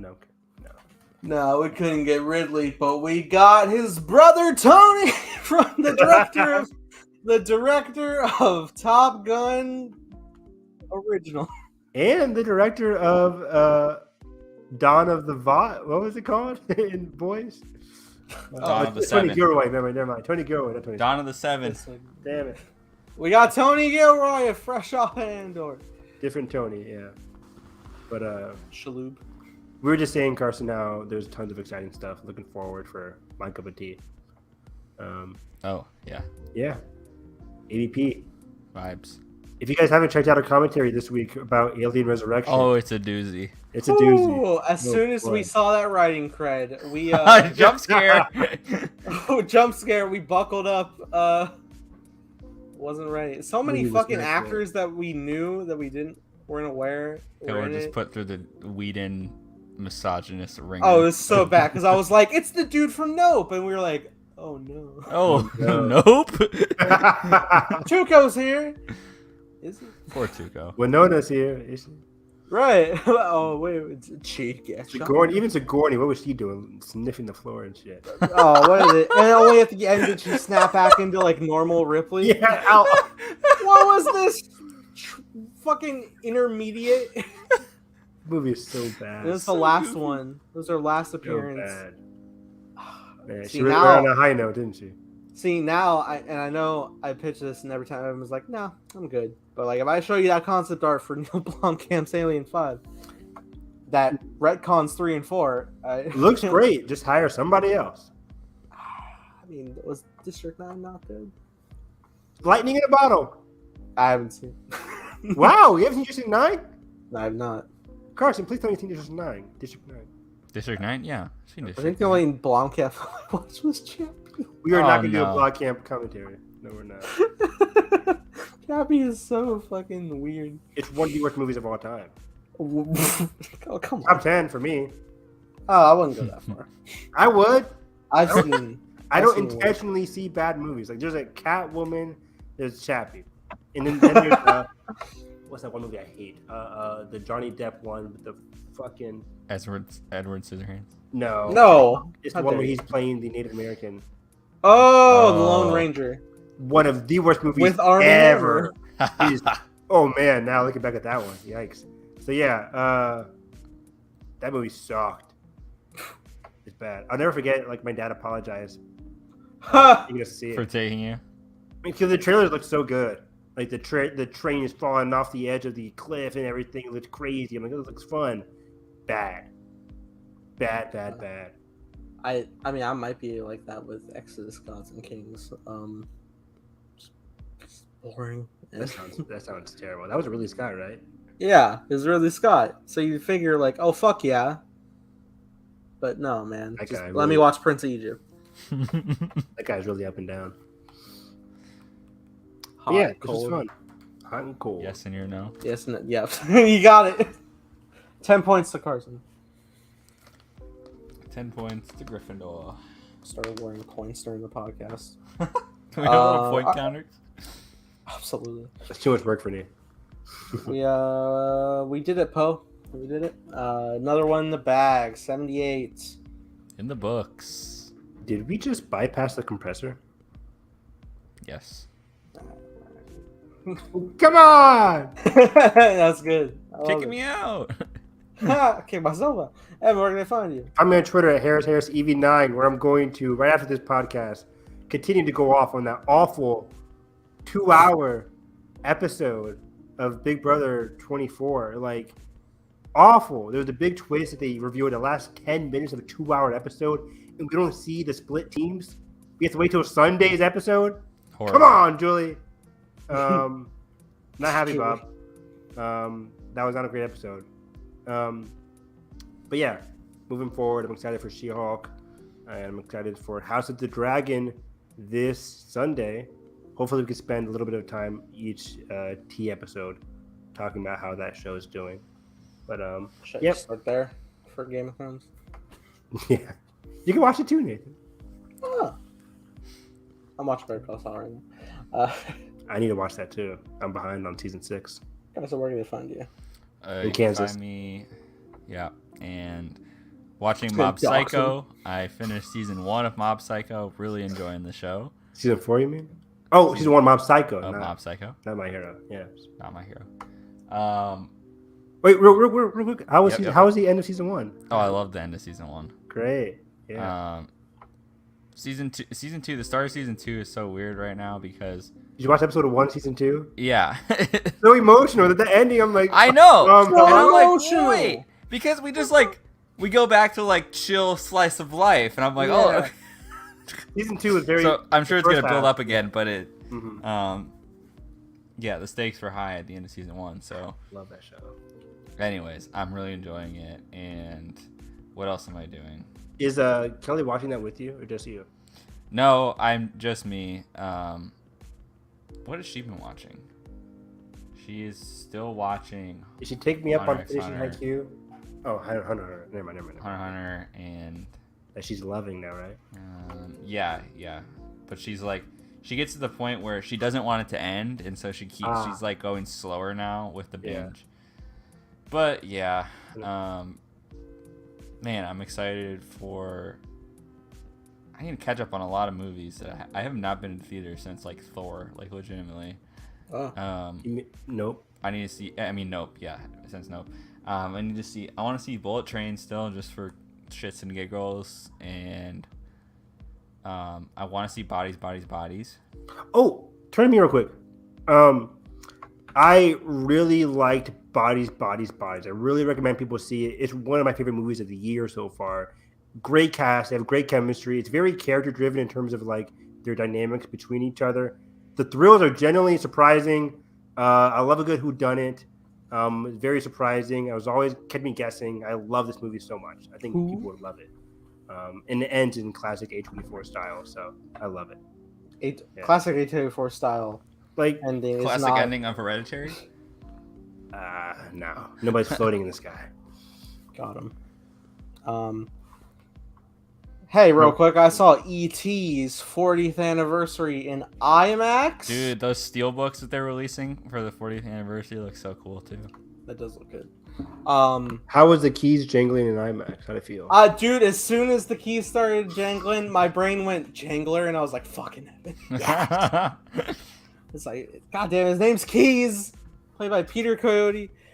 Man, it's so good. It's very film grainy. It wasn't like it wasn't a 4K restoration or anything, but how was the audience? Add to the charm.